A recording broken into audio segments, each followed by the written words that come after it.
Sir हमारा 3 साल का रिलेशन है, बस कास्ट जिस वजह से शादी नहीं कर पा रहे हैं। जी, आज ये प्रश्न मैं सुबह बताया था कि जो कास्ट की वजह से शादी, बिलाई जानवर है, एनिमल है, सभ्य जानवर हो गया, लेकिन पहले ये भी एनिमल की तरह जंगलों में रहता था और घूमता था, फल फूल खाता था और पानी ऐसे बहता था, नदियों पर कब्जा करता था, तो इनका अपना एक ग्रुप होता था। हर एक, जैसे आज कुत्तों का अपना ग्रुप होता है, हर चीज का ग्रुप होता है, इंसानों का भी अपना ग्रुप होता था। तो वो ग्रुप जो होता था इंसानों का, वो आपस एक साथ रहकर पानी पे कब्जा करते थे, फल फूल पर कब्जा करते थे, सब्जियों पर कब्जा करते थे, भोजन पर कब्जा करते थे, और दूसरा ग्रुप जब आता था उससे लड़ते थे, उसे भगा देते थे। तो संसाधनों के लिए लड़ाई होती थी। तो ये जो 2 प्रकार के ग्रुप थे, वही आज कास्ट के रूप में जानी जाती है। तो अब बात ये आती थी कि एक ग्रुप हमेशा चाहता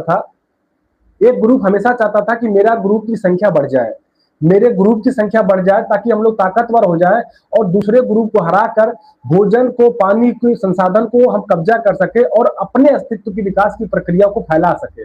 मैंने एक केंद्रीय प्रकृति सिद्धांत बताया कि हर एक जीव अनंत तक फैलना चाहता है, अनंत तक फैलना चाहता है हर एक जीव। अगर बबुल है, बबुल चाहता है पूरे संसार में बबुल ही बबुल हो जाए, आम है तो आम चाहता है कि पूरे संसार में आम ही आम हो जाए, इंसान है तो इंसान चाहता है कि इंसान इंसान ही हो जाए, एक व्यक्ति है तो व्यक्ति चाहेगा कि मैं ही मैं। तो वो ग्रुप वाले क्या करते थे कि वो दूसरे ग्रुप की मादाओं को भी चिढ़ाने की कोशिश करते थे, क्योंकि जिस ग्रुप में मादा अधिक होती थी वो ग्रुप एक्सपैंड करता था, बढ़ता ज्यादा था। तो वहां से कास्टिज्म बन गया, वहां से ये ग्रुप बना, ग्रुप से ही आज जाति बन गई कि फलाना जाति वो जाति, ये ग्रुप है और जाति होती कुछ होता नहीं है। तो दूसरे ग्रुप में जब कोई गर्ल्स या उसके ग्रुप की कोई महिला दूसरे ग्रुप में जाती थी तो वो असुरक्षा महसूस करते थे, खतरा महसूस करते थे कि भाई हम कैसे, ये अगर हमारी जो ग्रुप की सदस्य है, महिला सदस्य दूसरे ग्रुप में जाएगी, दूसरा ग्रुप मजबूत होगा। या हो सकता है कभी कभी क्या होते थे कि अगर पुरुष नहीं रहते तो ग्रुप के जो लोग रहते थे इस ग्रुप से महिला को चुरा लेते थे। तो दूसरे ग्रुप में जाना बहुत दिक्कत, आज भी हमारे समाज में भावना बनी हुई है। जैसे ही हमारे किसी ग्रुप की कोई लड़की, हम चाहते हैं कि हमारे ग्रुप की लड़की हमारे ही जाति में, हमारे ग्रुप में रहे, आपस में अपने ग्रुप को हम ग्रोथ करें। तो दूसरे ग्रुप में जाने की इच्छा करती है, जो उस ग्रुप वाले लोग हैं बहुत ज्यादा विरोध करते हैं। एक कास्ट वाली जो सोसाइटी है वो विरोध करते हैं कि नहीं नहीं, तुमको वहां नहीं जाना है, अगर तुम अपने कास्ट से, अपने ग्रुप से निकलोगे तो दूसरा ग्रुप मजबूत होगा, तो हम पूरे ग्रुप पर खतरा आ जाएगा, असुरक्षा हो जाएगी। खतरे की भावना, तीसरा मैं बताया था, असुरक्षा की भावना प्रकट होती है लोगों को। हालांकि ऐसा नहीं होता कि वो वहां चले जाएगी, शादी कर कुछ हो जाएगा, केवल लोगों को असुरक्षा महसूस होती है। 3 चीज लोगों में है, भोजन, प्रजनन, असुरक्षा। जब वो दूसरे ग्रुप में जाने की कोशिश करती है तो इस ग्रुप वाले लोग बिल्कुल गुस्से में आ जाते हैं कि यार ये क्या हो रहा है कि हमारे ग्रुप के एक सदस्य दूसरे ग्रुप में क्यों जा रहा है, वो ग्रुप में जाएगी तो वो ग्रुप मजबूत होगा, हमारा ग्रुप कमजोर होगा और हमारा समाज कमजोर होगा, वहां पर पता नहीं ये खतरा है, वो लोग हमारे दुश्मन है, बहुत सारे तरीके की भावना होती है, इसलिए नहीं जान देते। लेकिन मैंने ये भी बताया कि आप पर ये समाज, ये ग्रुप तभी कानून लगा सकते हैं, नियम ठोक सकते हैं जब आप कमजोर हो। जब तक आप कमजोर हो तब तक आपके ऊपर समाज कानून भी लगाएगा, आपके ऊपर नियम भी लगाएगा, आपको पालन भी कराएगा। लेकिन याद रखिए, जिस दिन आप ताकतवर हो जाए, मेरे घर गांव में बगल में एक व्यक्ति था, उसका नाम नहीं याद आ रहा है, यादव था वो।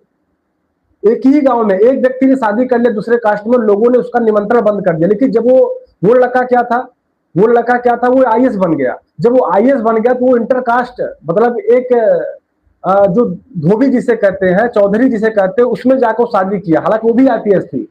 तो 2 कास्ट लोग शादी किए, एक आईपीएस एक आईएएस। और सारे लोग, जो समाज के लोग विरोध करते थे, जिन्होंने लगता था कि यार ये गलत है, ये पाप हो गया, वही लोग जाकर दोना चाट रहे थे वहां पे कि भैया हमको निमंत्रण दिया था आईएएस वाला, हम गए थे वहां पर, उन्होंने विरोध नहीं किया।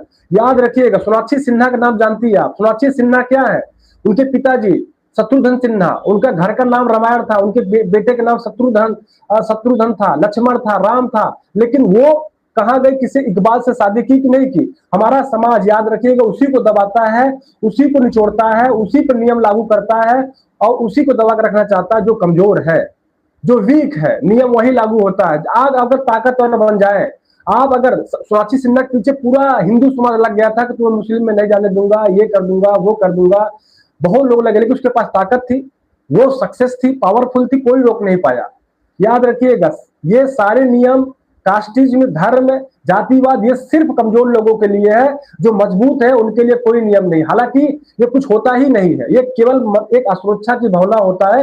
लोग ग्रुप में इसलिए रहते हैं कि कोई आकर उन्हें मार न दे, वो सुरक्षित महसूस करते हैं, इसलिए अपने ग्रुप को छोड़कर नहीं जाना चाहते हैं। आप टूर पर गई हो, 2 ग्रुप है, क्या आप टूर पर दूसरा ग्रुप मिल जाएगा तो आप क्या हिम्मत बना पाएंगे कि मैं दूसरे ग्रुप में शिफ्ट हो जाऊं, कि मैं उसके साथ चली जाऊं? नहीं जाएंगे। क्या आपको डर लगेगा कि पता नहीं ग्रुप वाले कैसे हैं, ये मेरे साथ क्या करेंगे क्या नहीं करेंगे? आपको टूर पे गई थी, आपका ग्रुप था, लेकिन दूसरा ग्रुप टूर पे आपको मिल गया, तो क्या उस ग्रुप में आप चले जाएंगे उसके साथ? नहीं जाएंगे, क्योंकि खतरा महसूस होगा। आपके ग्रुप वाले भी नहीं जाने देंगे कि भाई आप उसके साथ मत जाओ क्योंकि खतरा है आपको, है ना? आप भी नहीं जा पाएंगे। तो हम अपने ग्रुप से क्यों नहीं निकलना चाहते? क्योंकि हमें खतरा महसूस होता है, हमारे ग्रुप वालों को असुरक्षा महसूस होता है, इसलिए हम अपने ग्रुप को छोड़कर नहीं जाना चाहते, अपने जाति समाज से निकलना नहीं चाहते। लेकिन जो ताकतवर है, जो पावरफुल हो जाता है, फिर उसका डर खत्म हो जाता है, वो कहीं भी जा सकता है, वो लीडर हो जाता है, वो नेता हो जाता है, फिर उसके ग्रुप वाले भी उसकी बात सुनते हैं।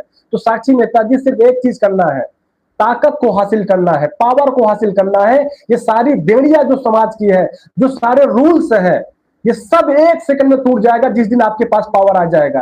कोई नहीं रोक पाएगा, कोई कानून नहीं, कोई नियम नहीं। अगर आपके पास पावर है तो जो खतरा है, जो असुरक्षा की भावना है, आपके अंदर से खत्म हो जाएगा और आपका समाज भी आपके सामने नतमस्तक होगा।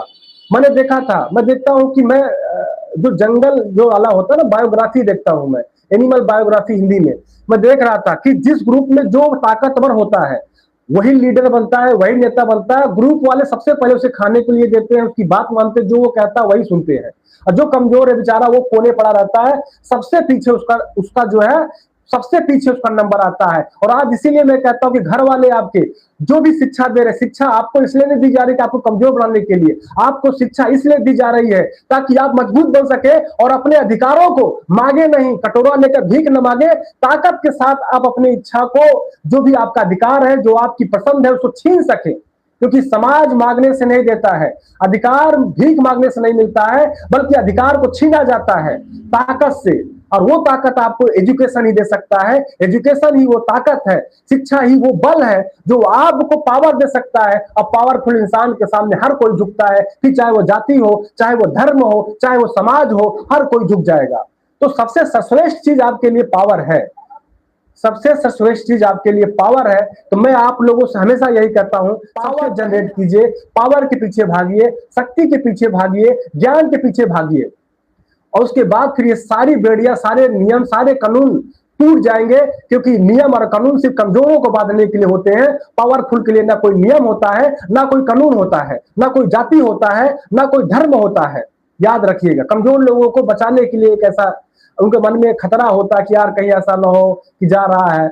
अब बात आती है कि कोई व्यक्ति बात थी कि क्यों समाज हमारा रोकता है, खतरा महसूस करते हैं, हमारे माँ बाप खतरा महसूस करते हैं, कहीं ऐसा ना उस ग्रुप में जा रहे, ग्रुप वाले सही है कि नहीं सही है, उस जाति वाले पता नहीं क्या करेंगे क्या नहीं करेंगे। माँ बाप कोई आपके खिलाफ नहीं है, माँ बाप जो होते हैं आपसे नफरत नहीं कर रहे हैं, उनको आपकी चिंता होती है, आपके खतरे की, आपकी सुरक्षा की चिंता होती है। उनको लगता है जो ये अलग जाति वाले हैं, पता नहीं ये सही से तुम्हें सुरक्षित रख पाएंगे कि नहीं रख पाएंगे। उनको हमेशा लगता है कि वहां पर तुम्हें खतरा है, इसे तुम्हें बचाने के लिए वो रोकते हैं, वो आपकी सुरक्षा की चिंता करते हैं। इसलिए आपको इंटरकास्ट मैरिज, इंटरकास्ट लव, दूसरे ग्रुप में जाने से आपको रोकते हैं, सिर्फ इसलिए कि उनको खतरा महसूस हो रहा है। और जिस दिन आप ताकतवर हो जाएंगे तो आपके पास कोई खतरा नहीं रह जाएगा। दूसरी चीज होता है कि कोई व्यक्ति आपके लिए खास कैसे हो जाता है। मैंने बताया था कि जो प्रजनन होता है, प्रजनन जो होता है वो हार्मोन्स की वजह से होता है, हार्मोन्स की वजह से एक अट्रैक्शन होता है। और हर एक जीव एक निश्चित समय के बाद अपने जैसे ही स्वरूप को वो जन्म देना चाहता है, लाना चाहता है। उसी प्रॉपर्टी से अधीन होकर एक मादा साथी का या एक पुरुष साथी का वो तलाश करने लगता है, मादा पुरुष का, पुरुष मादा का तलाश करने लगता है। लेकिन याद रखिएगा, प्रकृति ने एक ऐसा बनाया है कि एक व्यक्ति की तलाश तो एक व्यक्ति तक खत्म नहीं होती है। आप अनुभव कीजिए, आप एक व्यक्ति के साथ रिलेशन में, फिर भी मन बाहर जाता है तो और को देखता है तो वहां भी आकर्षित। मन एक जगह रुकने वाला नहीं, यहाँ रुक सकता है कुछ समय के लिए, क्योंकि प्रकृति ने ऐसा किया है कि एक व्यक्ति मैक्सिमम प्रजनन कर सके और मैक्सिमम व्यक्तियों के साथ संबंध बना सके। प्रकृति का ऐसा कुछ नियम बनाया गया है। और आपका मन रुकेगा नहीं। वो व्यक्ति खास क्यों हो गया है? क्योंकि वो हार्मोन्स की वजह से आप अस्तित्व के विकास की प्रक्रिया में भाग लेना चाहते हैं, प्रजनन करना चाहते हैं, इसलिए वो भावना आपके अंदर उमड़ रही है और आप तीव्रता से किसी व्यक्ति के साथ जुड़ जाती है अपने अपोजिट के साथ, और आप उस प्रक्रिया को देना चाहते हैं। इसमें 4 प्रक्रिया होती है। पहला अट्रैक्शन होता है, फिर आप अट्रैक्शन के बाद आप उनसे बातचीत होता है, मिलन होता है, तीसरा होता है, फिर मिलन के बाद जो है प्रजनन होता है, चौथा होता है पोषण। ये 4 प्रक्रिया तभी कर पाएंगे जब शादी हो जाती है या आप उनके साथ रहने लगे। इन 4 प्रक्रियाओं को करते करते दिन आपकी लाइफ का द एंड हो जाएगा। ठीक है, तो मुझे जो लगता है कि पहली चीज ये कि ये बहुत खास नहीं है, कि ये बहुत बड़ी बात नहीं है कि वो हो जाए तो भी, ना हो जाए तो भी, दोनों बहुत बड़ी इंपॉर्टेंट नहीं है। ठीक है खुशी मेहता जी, बहुत जरूरी नहीं है दोनों।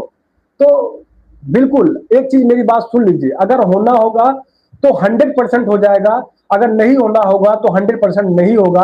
क्योंकि याद रखिए, मैं हमेशा मानता हूं कि आप करता नहीं है। क्यों करता नहीं है साक्षी मेहता जी? देखिए, आपने सोचा था कि आपका जन्म हो और आप गर्ल्स बनेंगी, लड़की बनेंगी, क्या आपने सोचा था? नहीं सोचा था कि आपका जन्म हो। आपका जन्म हो ये भी आपने नहीं सोचा था, आप लड़की होंगी ये भी आपने नहीं सोचा था, फिर आप लड़के की तरफ आकर्षित होंगी, इसका भी कारण आप नहीं है, इसके लिए भी हार्मोन्स थे जो करोड़ों साल पहले निर्धारित हो गए थे आपके डीएनए में, इसको भी आपने नहीं सोचा। जब जन्म के विषय में आपने नहीं सोचा, लड़की होंगे लड़का, इसके विषय में आपने नहीं सोचा, और आप किधर आकर्षित होंगे, किसी दीवार की तरफ आकर्षित होंगे, किसी फैन की तरफ आकर्षित होंगे, कि किसी जानवर की तरफ आकर्षित होंगे, ये भी आपने निश्चय नहीं किया। तो फिर किसके साथ आपकी शादी होगी या नहीं होगी, इसका निश्चय क्यों करने तुले हुए हो? होगा तो हो जाएगा, नहीं होना होगा तो नहीं होगा, इसकी चिंता मत करो।